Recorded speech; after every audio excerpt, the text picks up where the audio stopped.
আমরা অত্যন্ত বিস্ময়ের সাথে লক্ষ্য করেছি যে বাংলাদেশ জামায়াতে ইসলামের আমির ডক্টর শফিকুর রহমান তার ভেরিফাইড এক্স সাবেক টুইটার হ্যান্ডেল থেকে নারীদের উদ্দেশ্যে যে নোংরা, জঘন্য ও অবমাননাকর ভাষা ব্যবহার করেছেন বলে দেশব্যাপী আলোচনা চলছে, সেটি সঠিক হলে এর মাধ্যমে পুরো সমাজ ব্যবস্থাকে মধ্যযুগীয় অন্ধকারে ঠেলে দেওয়ার প্রচেষ্টা বলে প্রতীয়মান।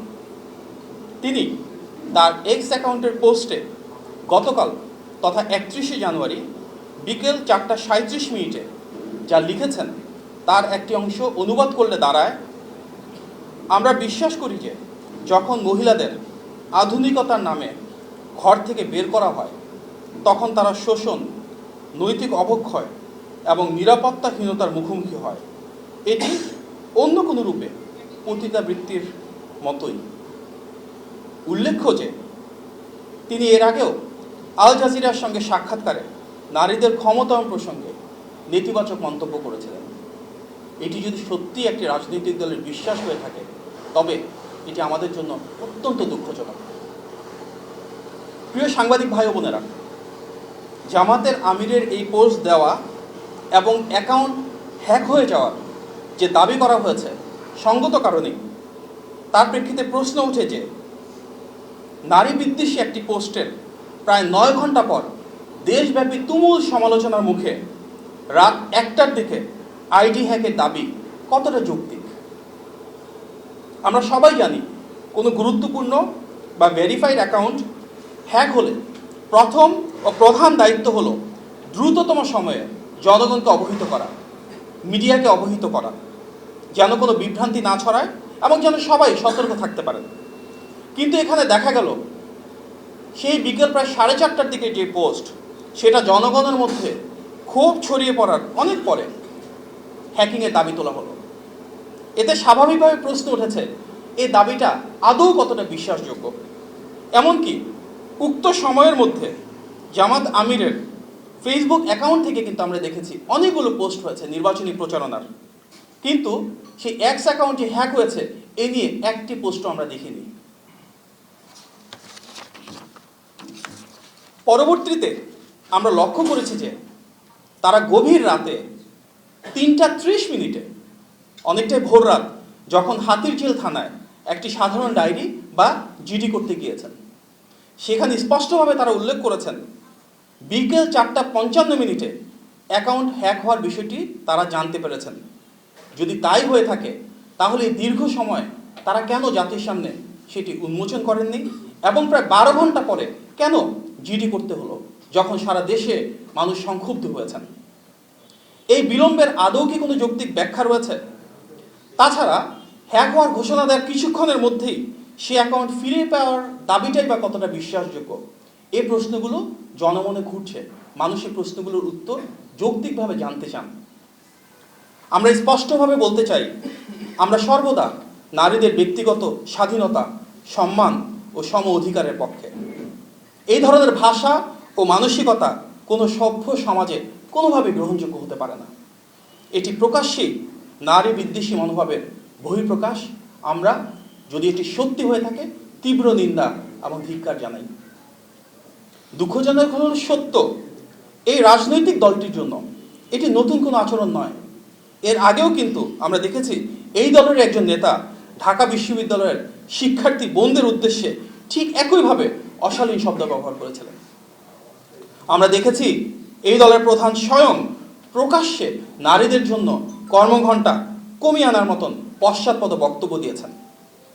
উল্লেখ্য যে দলটি মুখে মুখে ইনসাফ কায়েমের কথা বলে বেড়ায়, কিন্তু একটি আসনেও তারা সংসদ সদস্য হিসেবে কোনো নারী প্রার্থীকে মনোনয়ন দেয়নি। বাংলাদেশের জনসংখ্যার অর্ধেকের বেশি নারী, অথচ একজন সংসদ সদস্য প্রার্থীও নেই এই দল থেকে যিনি নারী। এই বিষয়টি নিশ্চয়ই নারীদের প্রতি ওনাদের হীন মনোভাবের বহিঃপ্রকাশ। সেই দলের একজন সদস্যই কিছুদিন আগে টক শোতে বলেছেন নারীদের সংসদে যাওয়া যেন ট্রফির মতন, তাচ্ছিল্যের মতো নাকি একটা বক্তব্য ওনারা দিচ্ছেন। আমরা দেখলাম এই দলটি প্রকাশ্যে বারবার ঘোষণা দিয়েছে তাদের দলের প্রধান পদে নারী কখনোই আসতে পারবেন না। অথচ তাদের নারীরাই বাড়ি বাড়ি গিয়ে নির্বাচনী আচরণবিধির লঙ্ঘন ঘটিয়ে এনআইডি কার্ড এবং বিকাশ নম্বর সংগ্রহ করছেন। এটা কি ধরনের ইনসাফ? আমরা আরও দেখেছি এই দলের সঙ্গে নির্বাচনী জোটে যুক্ত থাকার কারণে জোটভুক্ত বিভিন্ন রাজনৈতিক দলের বহু নারী নেত্রী পদত্যাগ করতে বাধ্য হয়েছেন, কারণ তারা অবমাননার শিকার হয়েছেন।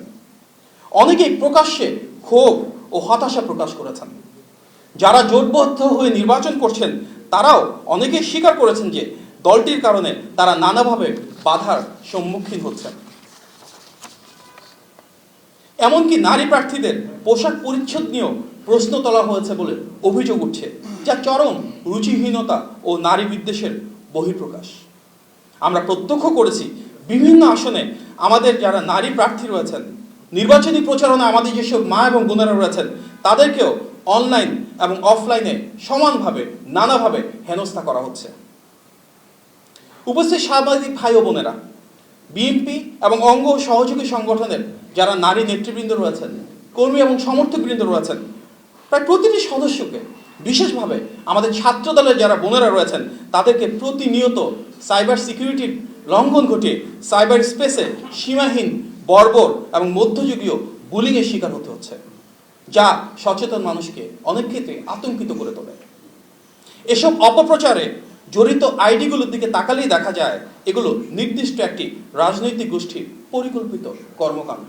হয়তো একাংশ সংঘবদ্ধভাবে এই কাজটা করছেন। যুগে যুগে আমরা দেখেছি বাংলাদেশের নারীরা কিভাবে প্রতিটি সংকটে অগ্রযাত্রায় সামনে এগিয়ে এসেছেন, আমাদের পথ দেখিয়েছেন। আমরা দেখি আমাদের মায়েরা, বোনেরা, স্ত্রী ও কন্যারা কিভাবে ঘরে বাইরে আমাদের পরিবার, সমাজ, রাষ্ট্রে গুরুত্বপূর্ণ ভূমিকা রেখেছেন। আমরা দেখি আমাদের নারীরা শ্রম দিয়ে, ঘাম দিয়ে পণ্য উৎপাদন করে বৈদেশিক মুদ্রা অর্জন করছেন। এই যে বাংলাদেশের গার্মেন্টস শিল্পের বিশ্ব বিজয়, তার বিরাট একটা অংশ জুড়ে রয়েছে আমাদের নারীদের অবদান।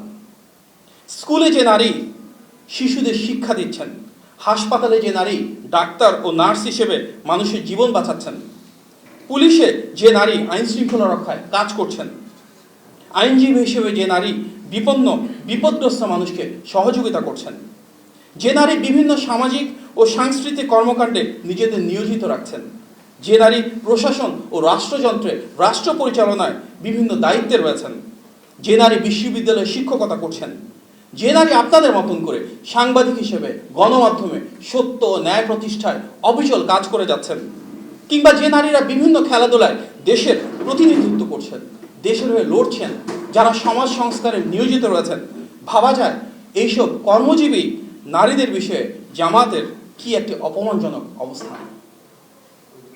প্রিয় সাংবাদিক ভাই ও বোনেরা, বছর দেড়েক আগে 2024 সালের জুলাই গণ অভ্যুত্থানে আমরা দেখেছি আমাদের বোনদের কিভাবে মিছিলে স্লোগান ধরতে হয়েছে। আমরা দেখেছি কিভাবে পুলিশের গাড়ির সামনে প্রবল সাহসে তারা দাঁড়িয়ে গিয়েছেন। দেখেছি কিভাবে কবিতায়, গানে, দ্রোহে, রাজপথে তারা প্রতিবাদ মুখর হয়েছেন। আমাদের মায়েরা পানি হাতে, বাসায় বানানো খাবার হাতে রাস্তায় নেমে এসেছেন। আমরা জানি 1971 সালের মহান মুক্তিযুদ্ধে আমাদের নারীরা কিভাবে লড়াই করেছেন, রণাঙ্গনে ছিলেন। জাতি আমাদের মা বোনদের এই আত্মত্যাগ কখনোই অস্বীকার করতে পারে না।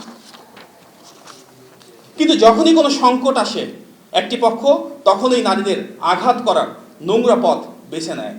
আমরা জানি 1971 সালের মহান মুক্তিযুদ্ধের সময়ও একইভাবে নারীদেরকে অত্যাচার, নিপীড়ন করার পথ বেছে নিয়েছিল একটি পক্ষ। লাখো মা বোনের সম্ভ্রম হারানোর কালো অধ্যায় পেরিয়ে আমরা আমাদের এই স্বাধীনতা পেয়েছি। মায়ের মতোই দেশ, কিংবা দেশই তো আমাদের মা। সুতরাং আমাদের মায়েদের উপরে আর কোনো অন্যায়, অত্যাচার, অবিচার, নিপীড়ন, অবজ্ঞা আমরা মেনে নিব না, বিএনপি মেনে নেবে না, বাংলাদেশ মেনে নেবে না। জামাত বলছে মানুষ নাকি বিএনপিকে আগেই দেখেছে, এবার তাদেরকে দেখার পালা। কিন্তু দেশের মানুষ ইতিমধ্যেই দেখা শুরু করেছে মধ্যযুগীয় বর্বরতার নামে কিভাবে অর্ধেক জনগোষ্ঠী তথা আমাদের মা ও বোনদের অপমান করা হচ্ছে। বিএনপির পক্ষ থেকে আমরা সুস্পষ্টভাবে বলতে চাই, দেশ জুড়ে ও অনলাইনে নারীর মর্যাদা রক্ষার প্রশ্নে কোনো আপোষ নেই, কোনো ভয় নেই, কোনো পিছু হটা নেই। বিএনপি সেই রাজনৈতিক দল যার হাত ধরে শুধু বাংলাদেশের স্বাধীনতার ঘোষণা, সার্বভৌমত্ব, বহুদলীয় গণতন্ত্র, সংসদীয় গণতন্ত্র ইতিহাসের প্রতিটি পর্যায়ে গৌরবোজ্জ্বল ভূমিকা ছিল না। এর পাশাপাশি নারীদের জন্য আলাদা মন্ত্রণালয় প্রতিষ্ঠা, মেয়েদের ক্লাস 12 পর্যন্ত ফ্রি এডুকেশন, বিশ্বজুড়ে নারীর ক্ষমতায়নের রোল মডেল এবং ভবিষ্যৎ বাংলাদেশে ইনশাআল্লাহ ফ্যামিলি কার্ডের মাধ্যমে প্রতিটি নারীর স্বনির্ভরতা প্রতিষ্ঠাই কিন্তু বিএনপির অঙ্গীকার। আমরা বিশ্বাস করি যে বিষয়গুলো নিয়ে আজ সারা বাংলাদেশ সংক্ষুব্ধ সেটি সঠিকভাবে জানা প্রয়োজন। এই পোস্টটা যদি সত্যিই হয়ে থাকে তাহলে আমাদের জন্য সেটি অত্যন্ত দুঃখজনক, হতাশাজনক। আজকের এই সংবাদ সম্মেলনে উপস্থিত হয়েছেন, আমার কথা শুনেছেন, এই জন্য আপনাদেরকে ধন্যবাদ। আজকে একটু ভিন্ন ধরনের আমাদের সংবাদ সম্মেলন। আমরা জানি যে বাংলাদেশে বর্তমানে নির্বাচনের আগে বিভিন্ন ধরনের অপপ্রচার চলছে। বিএনপি এবং অঙ্গ সহযোগী সংগঠনগুলোর নামে নানান ধরনের কথা রটানো হচ্ছে এবং অনেক ক্ষেত্রে দেখানো যাচ্ছে তদন্তের পরে, তথ্য প্রমাণ উপস্থাপনের পরে সেটি সম্পূর্ণ ভুল, সম্পূর্ণ মিথ্যা।